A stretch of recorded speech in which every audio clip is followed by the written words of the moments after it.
লন্ডনে আজকে এবং গতকালকে বেশ একটা সরগরম অবস্থা Labour MP city minister Tulip সিদ্দিককে নিয়ে। টিউলিপ সিদ্দিকের নামে সবগুলো পত্রিকায় খবর এসেছে যে বাংলাদেশের রাশিয়ার সাথে করা একটা চুক্তিতে দুর্নীতির অভিযোগ এসেছে। 3.9 বিলিয়ন পাউন্ড বা প্রায় 59-60 কোটি টাকার একটা দুর্নীতি তিনি করেছেন। এই খবরটা আসার পরে খুব স্বাভাবিকভাবে ব্রিটিশ মিডিয়া এটাকে খুব লুফে নিয়েছে।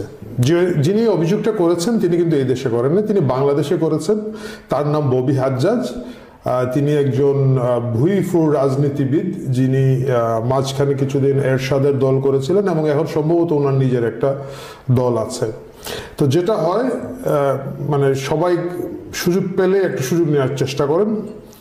সুযোগ পেয়ে সুযোগ নেওয়ার এই চেষ্টা ববি হাজ্জাজ দুদকে একটা কমপ্লেন করেছেন টিউলিপ সিদ্দিকের নামে। টিউলিপ সিদ্দিক তার খালা শেখ হাসিনার যোগসাজশে রাশিয়া পুতিনের সাথে দেখা করে এই পরিমাণ টাকা 59-60 কোটি টাকা যেই সে কথাটা নিয়ে নিয়েছেন।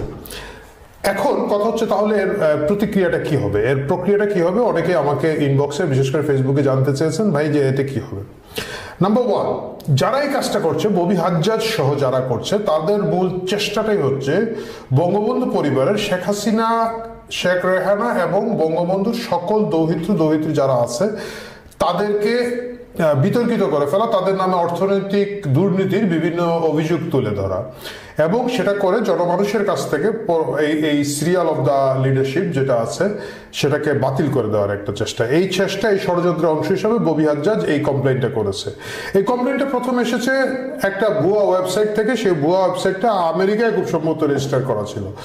এই কৌশলগুলো আমাদের কিছু চালাক লোকজন করে। কিভাবে করে? একটা ওয়েবসাইট বানালো, ধরেন জাপান টাইমস নাম দিয়ে, সেখানে আপনার নামে একটা ভুয়া খবর ছেপে দিল।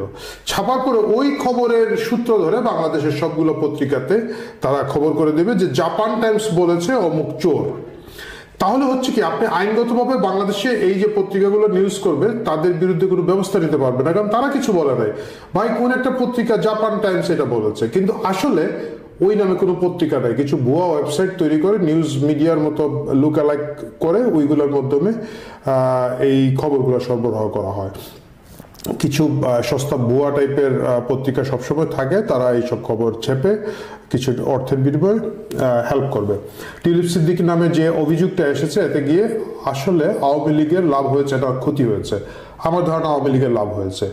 প্রথম কথা হচ্ছে টিউলিপ সিদ্দিক যেই সেই এমপি নন, তিনি লেবারের গত 3 বারের নির্বাচিত এমপি এবং পার্টি লিডারশিপের কাছে তার একটা আস্থার জায়গা আছে। যেই জন্যই কিন্তু তিনি এই বয়সে সিটি মিনিস্টারের মতো একটা গুরুত্বপূর্ণ দায়িত্ব পালন করছেন, যাদের দায়িত্ব হচ্ছে অর্থনীতিকে দেখভাল করা, দুর্নীতি রোধ করা।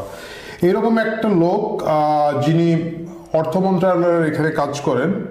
অর্থ মন্ত্রণালয়ে এইসব দেশে কিন্তু একটা বড় মন্ত্রণালয় এবং আপনারা জানেন যে আমাদের ব্রিটিশ প্রাইম মিনিস্টার যিনি আছেন, প্রধানমন্ত্রী অলরেডি তার সাপোর্ট দিয়েছেন আমাদের টিউলিপ সিদ্দিকের পক্ষে। উনি বলেছেন যে এই ধরনের দুর্নীতির কথা তারা বিশ্বাস করেন। আমি নিউজটা যদি একটু দেখি, স্টারমার ব্যাকস মিনিস্টার, গার্ডিয়ান বলছে Starmer backs minister accused of embezzling billions in Bangladesh.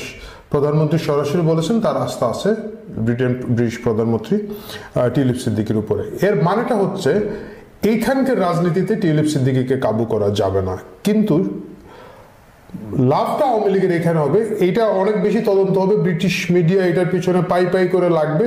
এইসব দেশে রাজনীতি করা সহজ না। পশ্চিমা দেশগুলোতে কোনো পলিটিশিয়ান 20 বছর আগে কোথাও যদি একটা ট্রাফিক ভায়োলেশনের মামলা খেয়ে থাকেন, সেটাও কিন্তু কোথাও না কোথাও ভেসে ওঠে। যার কারণে যারা রাজনীতি করেন তারা খুব সতর্ক থাকেন। তারা ট্যাক্স দেওয়ার ক্ষেত্রে, তারা নর্মাল ইভেন বিদ্যুৎ বিল, গ্যাস বিল দেওয়ার ক্ষেত্রে সময়ের আগে দেওয়ার চেষ্টা করেন। কোনো ধরনের অর্থনৈতিক করাপশনের মধ্যে যেতে চান না, কারণ এই ছোটখাটো ইস্যুগুলো একসময় অনেক বড় হয়ে ধরা দেয়।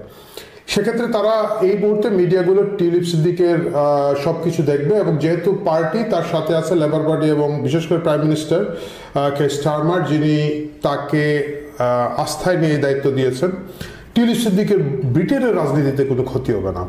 প্রশ্ন হচ্ছে তাহলে আওয়ামী লীগের লাভ কিভাবে হবে? এই অভিযোগটা যখন মিথ্যা প্রমাণিত হবে যে এই যে হাজার হাজার কোটি টাকা, 59,000 কোটি টাকার দুর্নীতির বিষয়টা ভুয়া, আন্তর্জাতিক মিডিয়া এটাকে পিক করবে, এটা মাথায় রাখবে। অলরেডি বলা শুরু করেছে যে টিউলিপ সিদ্দিকের নামে যারা কমপ্লেইন করেছে সে একটা রাইভাল পলিটিক্যাল গোষ্ঠীর লোক, তার কোনো মানে এই জিনিসগুলো মিডিয়া আসা শুরু হয়েছে।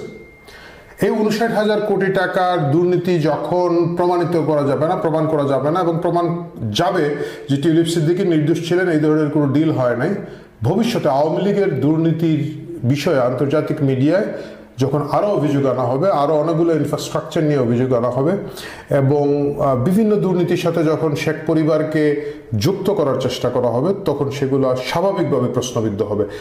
সেগুলো প্রমাণ আসার আগেই আন্তর্জাতিক মিডিয়া, আন্তর্জাতিক নেতৃত্ব সেগুলোকে অবিশ্বাস করবে। আমার মনে হয় টিউলিপ সিদ্দিকীর নামে অভিযোগ এনে ববি হাজ্জাজ আওয়ামী লীগের এই উপকারটুকু করে দিয়েছেন।